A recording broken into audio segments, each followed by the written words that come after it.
परम पुरुष गुरुदेव जी शाश्वत शांति निधान बार बार दंडवत करूं सकल सुखों की खान। सतगुरु सत्य स्वरूप लखो मन चित हो प्रशांत। त्रिविधि ताप का नाश हो जीवन बनी सुखान।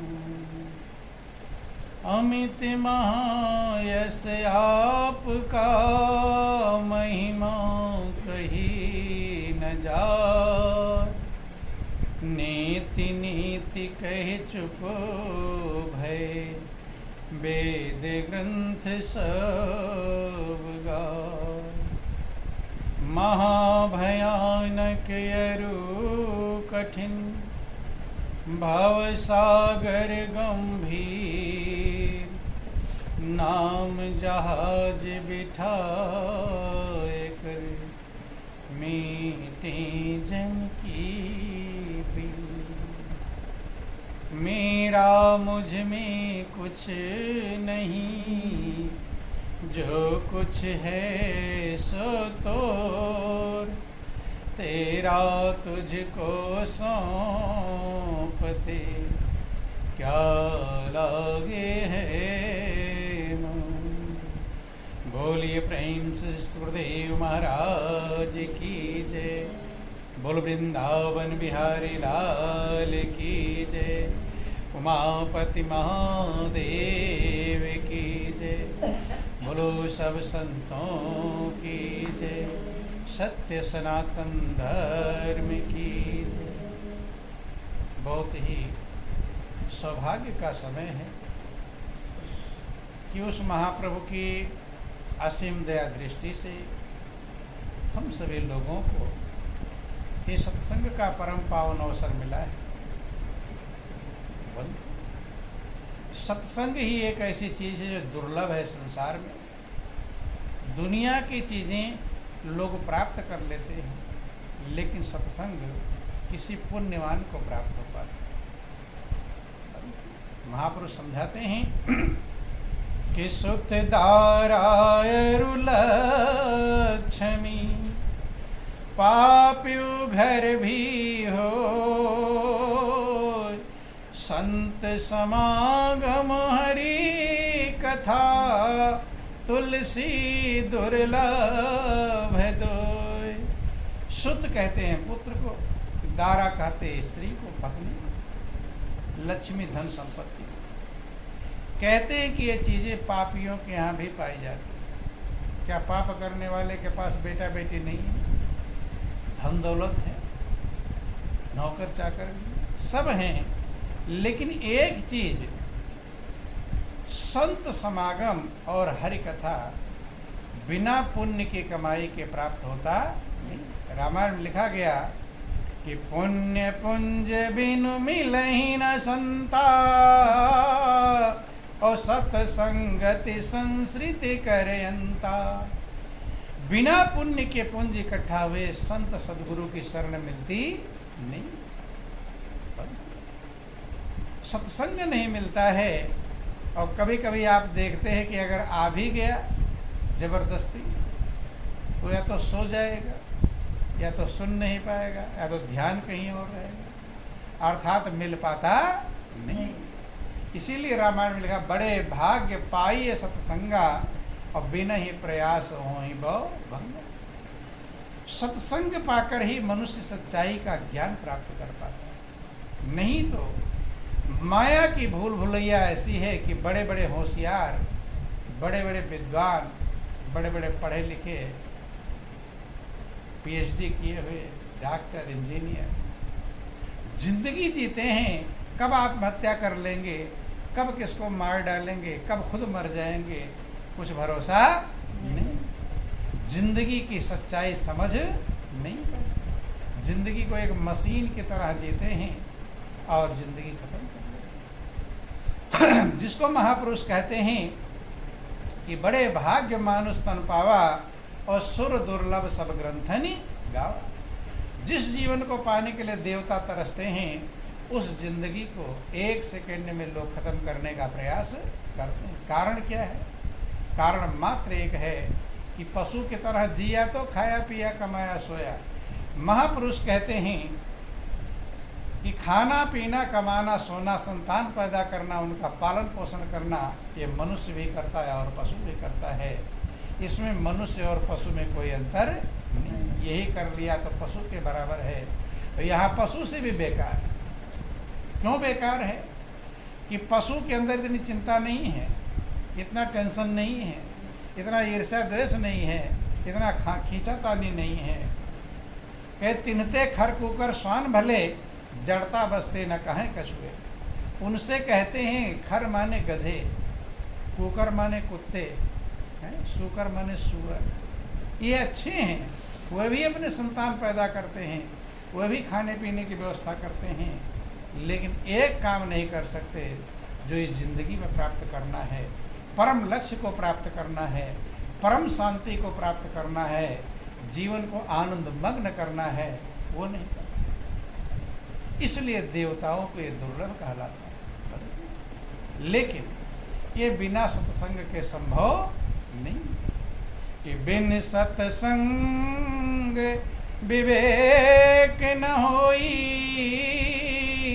और राम कृपा बिनु सुलभ न सोई। बिना सत्संग के मनुष्य के अंदर सद विवेक पैदा नहीं होता। हम कौन हैं, कहाँ से आए हैं इस संसार में, क्या करने के लिए आए हैं। खाने पीने कमाने की अकल तो मिल जाती है, लेकिन जिंदगी क्यों मिली है, जिंदगी का लक्ष्य क्या है, क्या करना है इस संसार में और फिर कहाँ जाना है, इसका विवेक बिना सत्संग के संभव नहीं।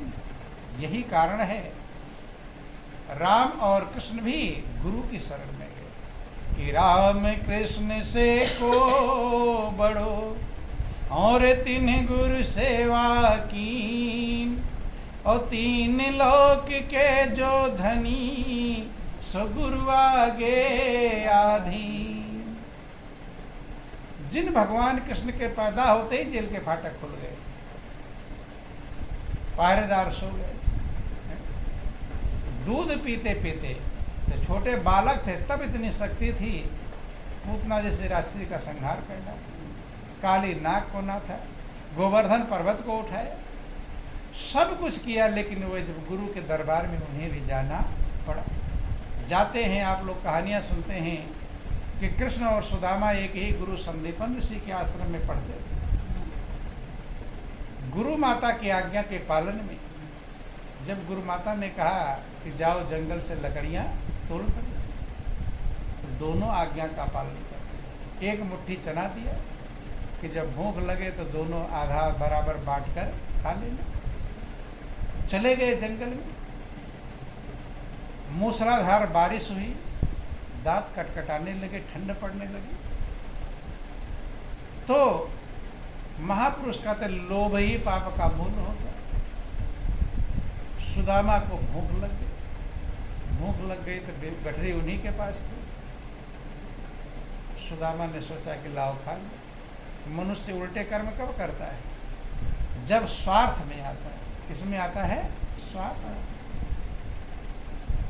सुदामा को भूख लगी है तो सोचना चाहिए कृष्ण को भी भूख लगी होगी, लेकिन सुदामा के मन में क्या आया? एक ही मुट्ठी है चना और आधा कृष्ण खा कर जाएंगे तो मेरे गले के नीचे भी नहीं है। तो सुदामा को ये बात आया कि लाओ मैं पूरा खा लूं।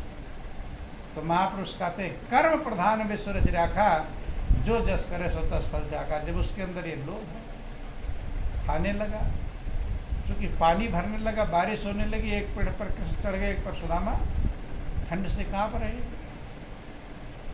तब कृष्ण कहते हैं कि सुदामा बहुत ठंड लग रही है। सुदामा कहते हैं मुझे भी लग रही है। कहते हैं कि मैंने सुना है कि जब कुछ भूख, कुछ ठंड लगने लगे या कुछ खा लो तो थोड़ा गर्मी आ जाती, ठंड से दूर जाती। तो लाओ चना जो गुरु माता ने दिया था। सुदामा कहे चना, वो तो पहले खा चुके थे। एक गलती करने पर मनुष्य सैकड़ों गलतियां करता है। ये ध्यान, एक गलती खाली अकेली नहीं रहती, झूठ भी बोलेगा, छिपाएगा भी, कपट भी करेगा, दाएं बाएं भी करेगा।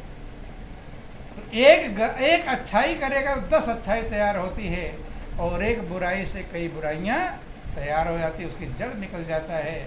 जब उन्होंने खा लिया, कपट आया, तो अब कहते हैं कि चने वो तो कीचड़ में ही गिर गए, गठरी खुल गई थी, गिर गए।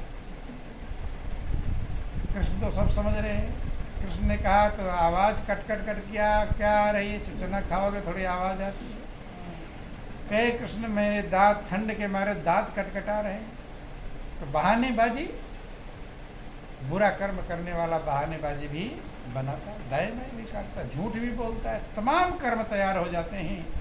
और आप गौर करना, कहानियां तो सब सुन लेते हैं, लेकिन विचार नहीं कर पाते इसका परिणाम क्या निकला कि सुदामा जैसा दरिद्र आज तक भी कोई नहीं हुआ।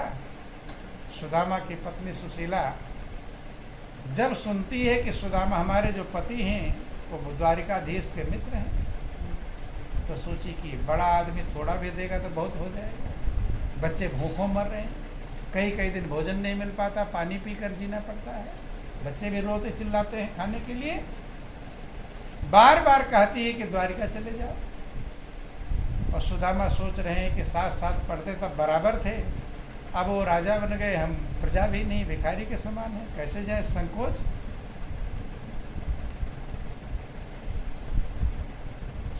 कहती है सुदामा की पत्नी सुशीला, मना कर दिया एक आध बार कि मैं नहीं जाने का मन था, तो कहती मैं आपको द्वारिका भेजती नहीं कि जो जुरतो को दो समा भर पे, तो काहे को द्वारिका पे लिपटौती, या घर से न गयो कबहू पिए टूटा तवा और फूटी कटौती। कोदो समा पहले अनाज होते थे, क्या कोदो, समा के चावल तो जानते होंगे आप लोग, समा, और कोदो होता था, हम छोटे छोटे पहले जो अनाज होते थे, धान के सीजन में पैदा होते थे। हाँ वही, थोड़ा कुछ और कहा जाता होगा, ध्यान देना, बारीक बारीक दाने होते हैं उसमें, चावल वाला बोल, वो मोटे अनाज में गिने जाते थे, धान इतने पहले नहीं होता था। तो कहती ये बेकार वाले अनाज भी अगर पेट भर को मिल जाते तब मैं आपको द्वारिका नहीं भेजती। या घर से न गयो कबहू पिए टूटा तवा और फूटी कटौता। टूटा तवा कभी खत्म नहीं हुआ, फूटा कटौता खत्म नहीं हुआ। क्यों? क्योंकि टूटा तवा बाजार से खरीद कर लाते थे नहीं, जिसका तवा टूट जाता था और रोटी बनाने लायक नहीं रहता था, तो का सुदामा ले जाओ रोटी बनाते, तभी तो हरदम टूटा तवा रहेगा। फूटा कठौता, पहले लकड़ी का, काठ का कठौता, इसमें आटा गूंथते थे, लकड़ी का, इतनी बर्तन की व्यवस्थाएं नहीं थी, तो उसे कठौता कहते थे, काठ का बना होता था, उसमें आटा गूंथते थे। तो कहते हैं कि जब किसी का कठौता साइड से थोड़ा बहुत टूट जाता था, बेकार, कह ले जाओ सुदामा, तो इसीलिए कह रहे टूटा तवा फूटी का तो ध्यान देना। इतनी गरीबी कब, क्यों, किस लिए आया, खाया था कितना, एक मुट्ठी का आधा मुट्ठी चना, आधा मुट्ठी जब बेईमानी किया, दूसरे का हिस्सा मारा, तो अपना कितना हिस्सा चला गया। इसीलिए महापुरुष कर्म कहते हैं, नमक रोटी खाकर गुजारा कर लो, कम कीमत के कपड़े पहन लो, झोपड़ी में रह लो, लेकिन कर्म बिगाड़ना मत। कर्म बिगड़ जाएगा तो आपका जीवन बिगड़ जाएगा। तो हम ये कह रहे थे कि ऐसे भगवान कृष्ण जिनकी क्षमता इतनी थी, वे भी गुरु के दरबार में जाते हैं, वे भी गुरु की आज्ञा में बंधकर भूखे प्यासे रहकर, बोल वृंदावन बिहारी लाल की जय, उमापति महादेव की जय। भूखे प्यासे रहकर अपने मंजिल को पाते, शिक्षा देते हैं कि इसी रास्ते पर चलकर आपको मंजिल मिलेगी, बिना इस रास्ते पर चले मंजिल मिलने वाली नहीं। लेकिन भगवान कृष्ण की पूजा तो करते हैं, लेकिन उनकी बात मानते नहीं। यही अब जिसकी पूजा करते हो, ध्यान देना, उसी की अगर बात मान ले तो आपके कल्याण में कोई दिक्कत नहीं। भगवान कृष्ण भी अर्जुन से कहते, हे अर्जुन, तू किसी तत्वदर्शी महापुरुष शरण में जा। चूंकि तत्वदर्शी महापुरुष जो होते हैं, एक पल में आपको कहाँ से कहाँ पहुँचा देंगे, जीवन बदल जाता है। जब संत महापुरुष मिलते हैं, रत्नाकर डाकू को जब संत महापुरुष मिल गए, जो लुटेरा था, लूट मार करता था, एक शब्द से उसका जीवन बदल गया कि तेरे पाप में तेरे परिवार वाले हिस्सा बटाएंगे कि नहीं बटाएंगे। एक ही बात तो थी। वो वाल्मीकि ऋषि बन गए। कौन बन गए? वाल्मीकि। रहजन था, रहवर कहलाया, जो रहजनी का काम करता था, और मार्गदर्शन करने वाला कहलाया गुरु। और किसके गुरु बन गए? भगवान राम की अर्धांगिनी माँ सीता के गुरु कहलाते। कहाँ थे? कहाँ पहुँच गए जब मिल गए सब। क्योंकि महापुरुष कहते हैं कि एक शब्द गुरुदेव का ताका अनंत विचार, हरे ऋषि मुनि सब जना वेद न पावे पार। गुरु की कृपा से जीवन कब बदल जाता है, ये कोई कह सकता नहीं।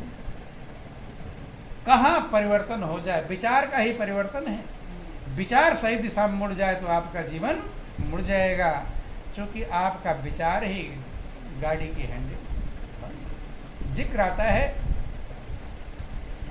कि कहीं पर गुरु महाराज जी का दरबार था, आश्रम था, सत्संगी लोग वहाँ सत्संग सुनने जाया करते थे। तो रास्ते में एक पान वाले की दुकान पर पिंजरे में तोता उसने रख रखा था। तो रोज जब सत्संगी लोग उधर से जाते थे, तो एक दिन तोते ने पूछ लिया कि भाई आप लोग इधर कहाँ जाते हो डेली, रोज जाते हैं? तब उन लोगों ने कहा कि इधर हमारे गुरु महाराज जी का दरबार है, सत्संग सुनने जाया करते हैं। उसने कहा गुरु महाराज जी क्या होते हैं? तो किसी ने कहा गुरु महाराज जी बंदी छोर होते हैं। क्या होते हैं? बंदी छोर। जो बंदी है, जन्म जन्मार से बंधन में बंधा हुआ, उसको छुड़ाते हैं। क्या करते हैं? बंदी छोर। तोते ने कहा मैं भी तो बंधन में हूँ। कहाँ हूँ? बंधन। तो अगर गुरु महाराज जी बंदी छोर होते हैं तो मेरे भी बंधन से छूटने का उपाय पूछ लेना। उन्होंने कहा ठीक। चले गए। सत्संग प्रवचन हो रहा था, बैठ गए।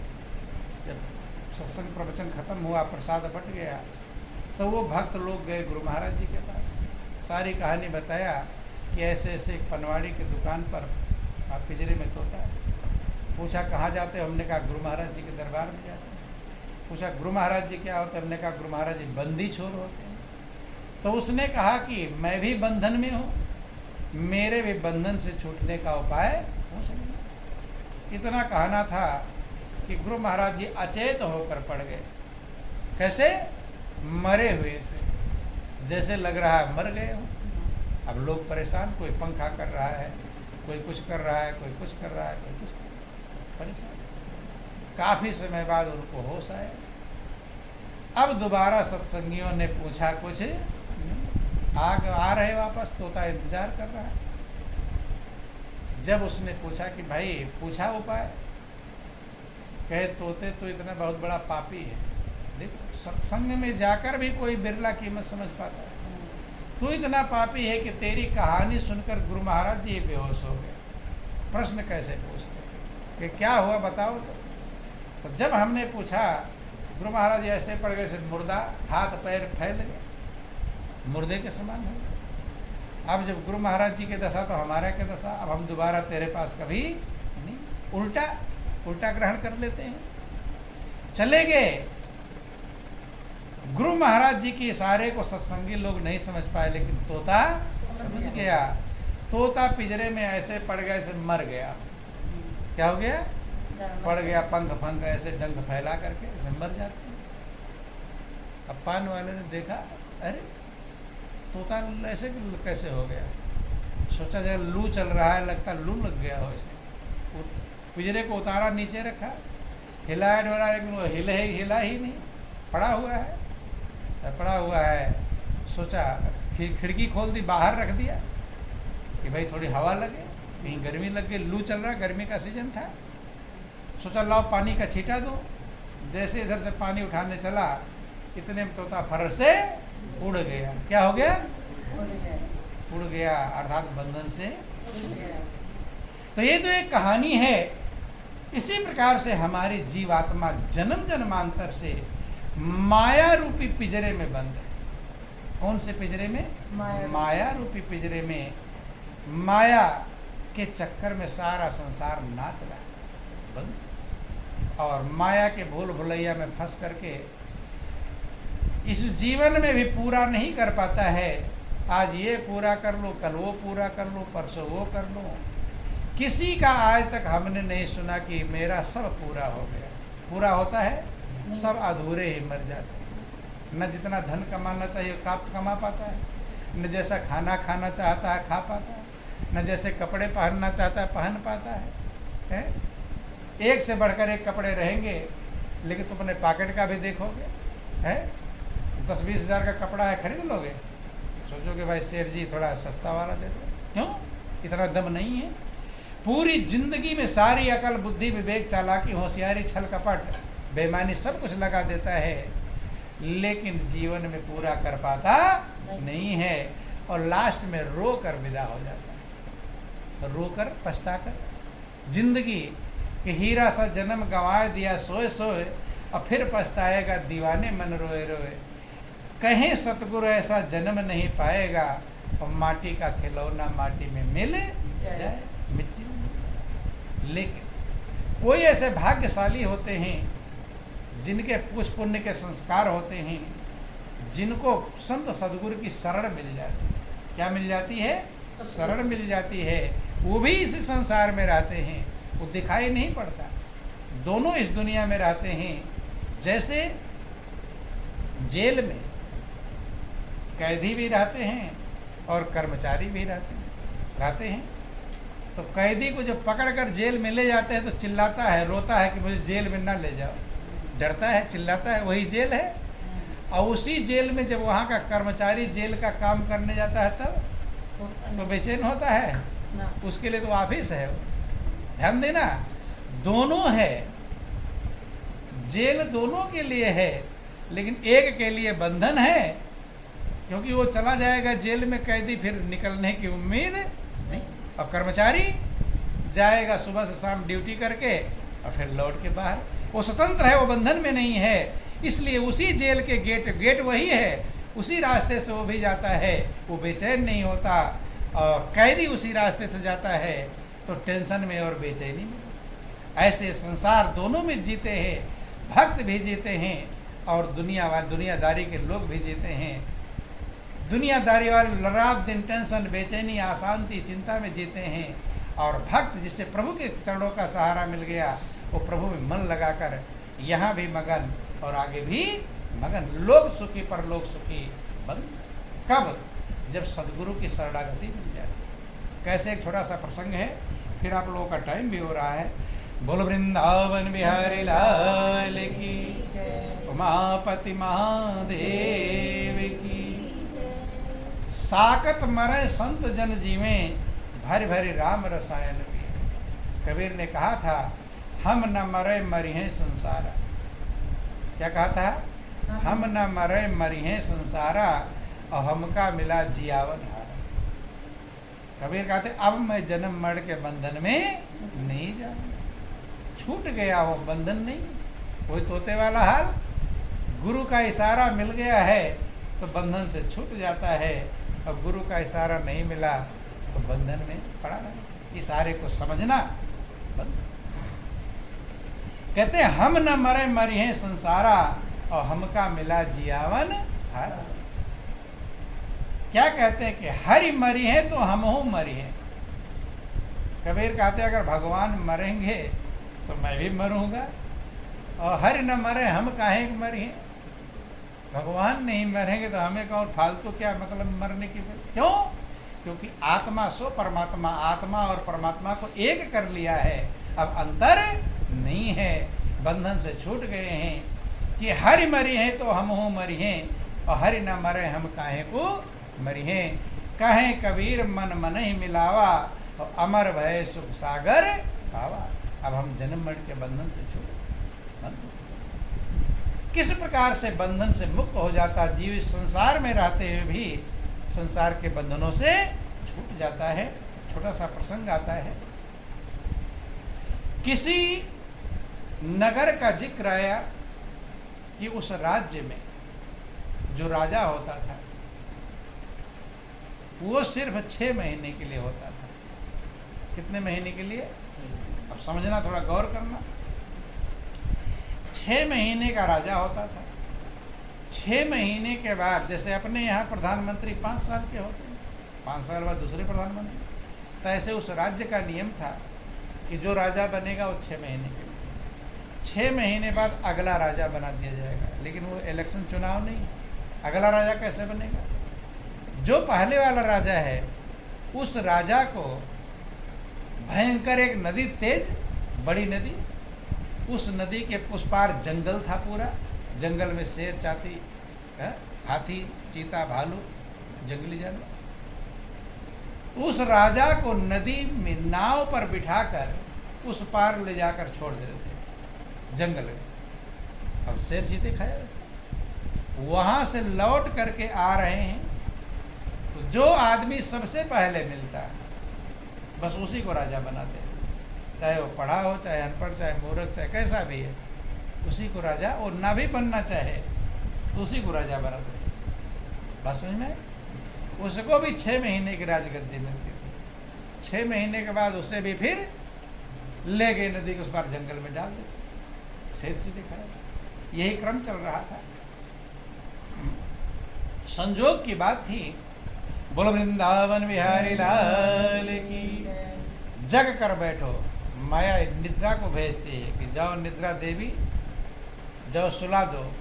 पहले तो सत्संग में आने नहीं देती, और आ गया है तो माया कहती कि बहन मैंने बहुत रोका लेकिन रुका नहीं, चला ही गया। अब तू जाकर उसे सुला दे, वहाँ सुन ना पावे, कहीं कल्याण ना हो जाए। बात समझ में आई? तो इसलिए घर से आ गए हो तो थोड़ा सजग बैठो, ध्यान देना। बोलो वृंदावन बिहारी लाल की। जब उस राजा को, जो राजा था 6 महीना उसका पूरा हो गया था, नदी के उस पार ले जाकर जंगल में छोड़कर आ रहे थे, एक गुरु का भक्त मिल गया। नियम क्या था? जो पहले मिलेगा उसे ही राजा बने। गुरु का भक्त का मतलब होता है गुरु की आज्ञा में चलने वाला,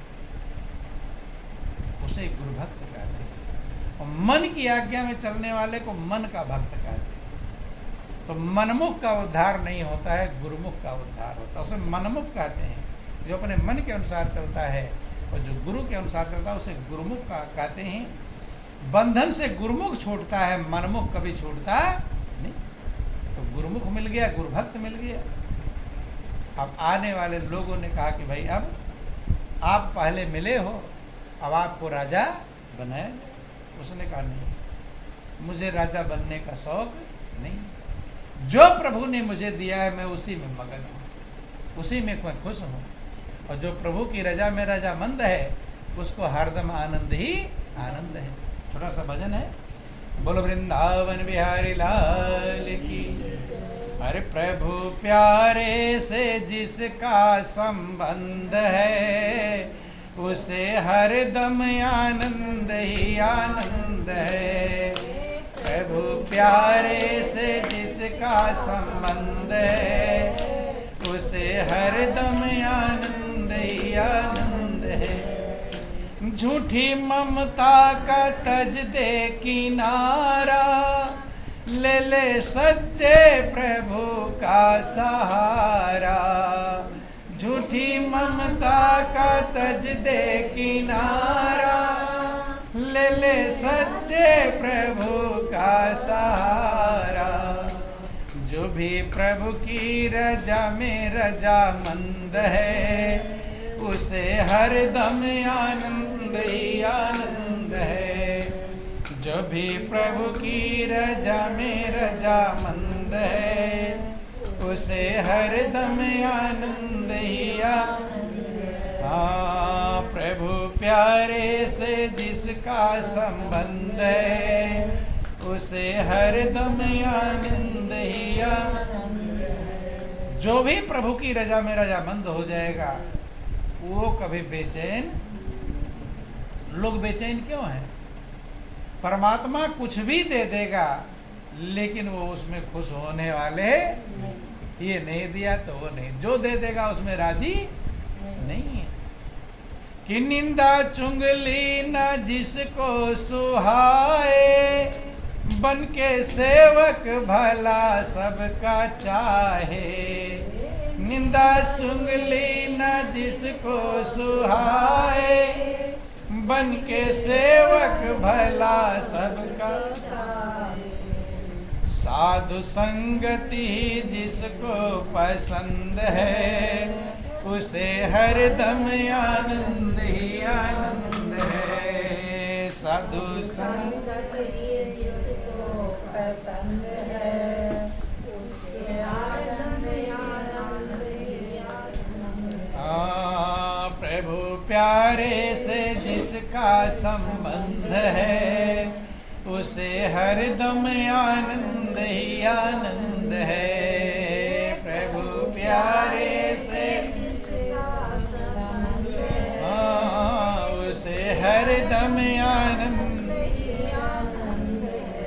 गुरु भक्त कहता है कि मुझे राजा बनने की कोई इच्छा नहीं, जो प्रभु ने दिया मैं उसमें राजी। नियम था वहाँ, कहते चाहे तुम्हारी इच्छा हो चाहे ना इच्छा हो, तुम्हें राजा बनना ही पड़े।